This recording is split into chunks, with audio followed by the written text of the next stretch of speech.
سب سے زیادہ ضرورت ہے اس شرک کو پہچاننے کی. پہچانو گے تو بچو گے، پہچانو گے تو جان چھڑاؤ گے. اس کو خطرناک سمجھو گے تو اپنی اولاد کی تربیت کرو گے کہ بچوں توحید پہ رہنا، کسی پیر کی قبر کو سجدے نہ کرنا، کسی مردے کو نہ پکارنا، کسی کو حاجت روا مشکل کشا نہ سمجھنا، کسی کے نام کی ذبح قربانی والے معاملے نہ کرنا، کسی سے ایسی محبت نہ کرنا جس کا حقدار اللہ ہے، اور کسی کا ایسا ڈر اپنے دل میں نہ رکھنا جس کا حقدار اللہ ہے، کسی پہ ایسی امیدیں نہ لگانا جس کا حقدار اللہ ہے. یہ امیدیں بھی اللہ کے ساتھ، یہ محبتیں بھی اللہ کے ساتھ، یہ خوف بھی اللہ کا. ہر معاملے میں، عبادت کی ہر قسم میں اپنے آپ کو مخلص بنا کے رکھنا، سب سے منہ موڑ کر ایک اللہ کی طرف اپنا چہرہ کرنا.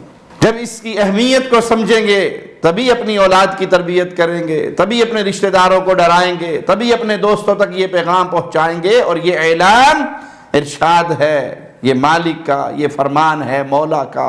جس نے شرک سے اپنے دامن کو بچا لیا وہ جنت میں ضرور جائے گا، اور جو شرک کرتا ہوا مارا گیا اس کا ٹھکانہ جہنم کی دہکتی ہوئی آگ ہے.